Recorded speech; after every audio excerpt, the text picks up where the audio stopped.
सो ये है इस वीडियो का लास्ट पार्ट गाइस, जिसमें हम इस पोर्ट्रेट को कंप्लीट करेंगे और स्टेप बाय स्टेप देखेंगे कैसे आपको कंप्लीट करना है, ज्वेलरी कैसे बनाना है, नोज रिंग कैसे बनाना है, जो टंग है उसको किस तरीके से शेड करना है। स्टेप बाय स्टेप आपको बताऊंगा। जिन्होंने अभी तक आउटलाइन पार्ट और जो इसका फर्स्ट शेडिंग पार्ट था, मतलब सेकंड पार्ट हो गया, वो नहीं देखा तो डिस्क्रिप्शन पे मैं लिंक दे दूंगा, वहां जाके आप देख सकते हैं। उसके बाद ये वाले पार्ट को देख सकते हैं और ड्रॉ कर सकते हैं। अगर कुछ भी डाउट होगा तो कमेंट सेक्शन में कमेंट जरूर करना। ये गाइस थोड़ा मतलब वाटर कलर शीट है, इसलिए इसका थोड़ा टेक्सचर अलग आ रहा है गाइस, थोड़ा रफ टेक्सचर है क्योंकि स्मूथ नहीं है हमारा सरफेस, या फिर मीडियम भी नहीं है।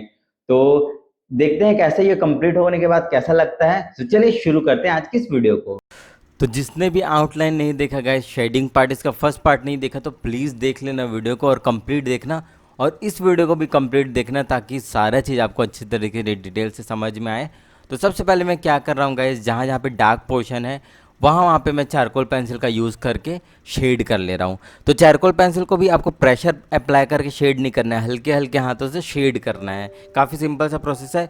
उसके बाद बाकी जहाँ पे एक्स्ट्रा डार्क नहीं है, जो सबसे ज़्यादा डार्क नहीं, उस वाले सारे पार्ट को मैं यहाँ ग्रेफाइट पेंसिल से शेड कर रहा हूँ।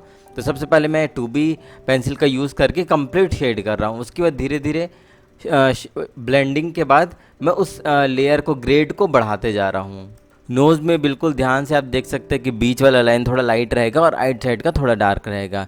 तो स्किन को शेड करने का सेम टेक्निक प्रोसेस है गाइस, सेम टेक्निक से आपको पूरे स्किन को शेड करना है। जैसे हमने फोरहेड शेड किया था, आई के आसपास शेड किया था, सेम टेक्निक से ही मैंने यहाँ पर सारे फेस को शेड किया है।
तो यहाँ पे गाइज माउथ पे जहाँ पे डार्क पोर्शन है उसको मैं चारकोल से बना रहा हूँ, और बाकी एरिया को मैं 4B से शेड करूँगा। आप कोई भी पेंसिल से शेड कर सकते हो, आपको जब जो सही लगता है कि यहाँ पे लाइट होना चाहिए, यहाँ पे डार्क, ये चीज़ आपको समझना पड़ेगा। हर बार अगर डिपेंड रहोगे कि ये 4B से करना है कि 6B से करना है, इसमें कन्फ्यूज़ नहीं रहना। लाइट है तो लाइट पेंसिल का यूज़ करना है, डार्क है तो एकदम से डार्क नहीं करना, थोड़ा लाइट पेंसिल का यूज़ करके फिर डार्क पेंसिल यूज़ करना है। तो सिंपल सा है। और जब आप इसका तीत बनाओ तो बिल्कुल ध्यान से टाइम लगा के बनाना, क्योंकि शेड है नहीं तीत में, बिल्कुल लाइट शेड करना है। तो आप ब्रश का भी यूज़ कर सकते हो।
तो यहाँ पे ज्वेलरी बनाने के लिए गाइस सबसे पहले मैंने चारकोल पेंसिल को शार्प कर लिया है और चारकोल पेंसिल से ही मैं डिटेल्स ऐड करते जा रहा हूँ। जो भी फ्रेम है, जिस तरीके का डिज़ाइन है, वो सारी चीज़ मैं बनाते जा रहा हूँ। ये मैंने आउटलाइन में डिटेलिंग नहीं किया था इसका, जो डिज़ाइन है ज्वेलरी का, इसको मैं अभी डिटेल कर रहा हूँ। बस आपको चारकोल पेंसिल यूज़ करके अच्छे तरीके से शार्प करके बस डिटेल ऐड करते जाना है। और जहाँ पे डार्क है, जो बैकग्राउंड डार्क है, वहाँ पे अच्छे से डार्क शेड कर देना है। बस यही चीज़ फोकस करना है। उसके बाद हम उसमें मिड टोन देंगे और जहाँ जहाँ पे हाइलाइट्स है गए वहाँ पे हम नीडेबल इरेज़र या फिर इलेक्ट्रिक इरेज़र जो आपके पास अवेलेबल है उससे इरेज करके हाईलाइट्स देते जाना है। ज्वेलरी पार्ट में टाइम लगता है गैस कोई भी डिज़ाइन को बनाने में, तो यहाँ पे टाइम टेकिंग प्रोसेस है, तो हड़बड़ी नहीं करना। अगर हड़बड़ी करेंगे तो उतना फील नहीं आएगा, उतना मज़ा नहीं आएगा। इसलिए थोड़ा टाइम दो अच्छे से और बनाते जाओ।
फर्स्ट लेयर जब आप ब्लेंड करो तो सारे चीज़ों को अच्छी तरीके से ब्लेंड कर देना गाइस, ताकि सब में चारकोल ग्रेफाइट लग जाए।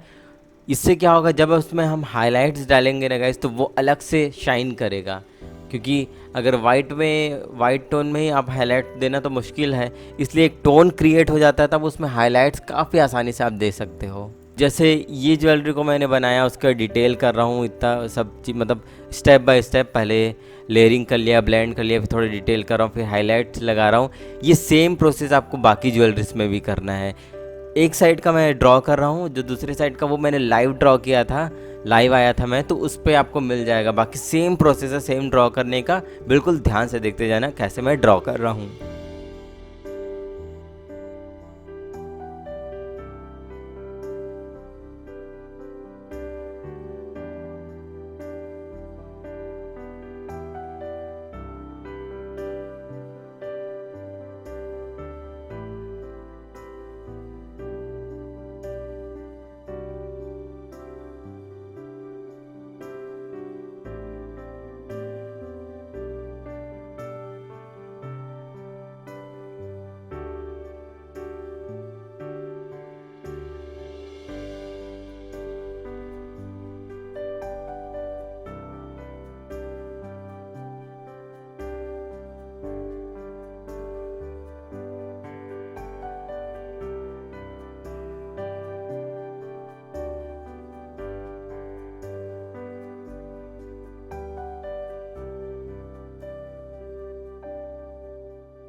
सो आप देख सकते हैं गाइस ये कैसा लग रहा है ड्राइंग। थोड़ा टेक्सचर हमको यहाँ पे हल्का हल्का सा नजर आ रहा है क्योंकि स्मूथ पेपर ही नहीं है, क्योंकि पेपर से भी काफी डिफरेंस पता चलता है गाइस। अगर टेक्सचर्ड पेपर है तो वो टेक्सचर्ड आपके स्केच में, आपकी ड्राइंग में वो नजर आएगा। तो ये वीडियो कैसा लगा कमेंट करके जरूर बताना, और वीडियो अच्छा लगा तो लाइक करना, चैनल पे नए हो तो चैनल को सब्सक्राइब करना, नए ट्यूटोरियल के लिए कमेंट जरूर करना क्या बनाए। सो मिलते हैं नेक्स्ट वीडियो में, तब तक के लिए बाय, टेक केयर।